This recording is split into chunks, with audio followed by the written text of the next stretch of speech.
সম্মানিত দর্শক, দেখতে পাচ্ছেন গাওরার আইলাদারা ব্রিজের কাজ এখনও সম্পূর্ণ হয়নি। কি কাজটা করছে?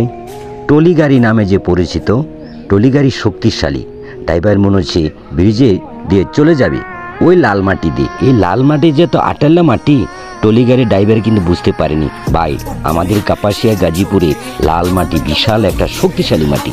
ওই শক্তিশালী মাটির মধ্যে যে টলি গাড়ি যতই শক্তি থাকুক, ভাই বৃষ্টি পড়ছে তো মাটিগুলাকে একদম সিমেন্টের মতন আটা আটা হয়ে আছে। এরকম ভাবে কি টলি গাড়ি কি যাওয়া সম্ভব?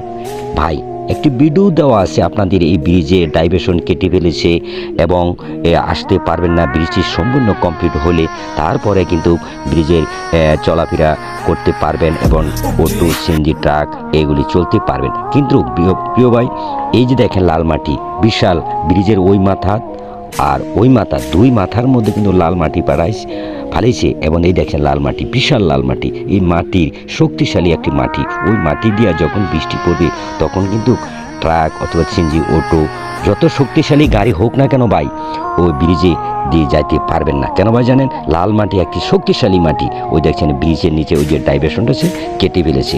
প্রিয় ভাই, এটা আমাদের চিন্তাধারা দরকার এবং চিন্তা থাকা দরকার যে আমি ওই রুট গাড়ি নিয়ে ওই ব্রিজে ওই মাথায় আমরা যে যাইতে পারবো, মাল নিয়ে যাইতে পারবো। রুট গাড়ি একটা এমনি তো লুট হই, তারপর একটা গাড়িটার ওজন হয়ে গেছে, লাল মাটি দিয়ে স্লিপ কাটবে এবং চাকা ডেবে পড়বে এবং তারপরে দেখেন যে লাল মাটি কত, এখন লাল মাটি দেখতে পাচ্ছেন।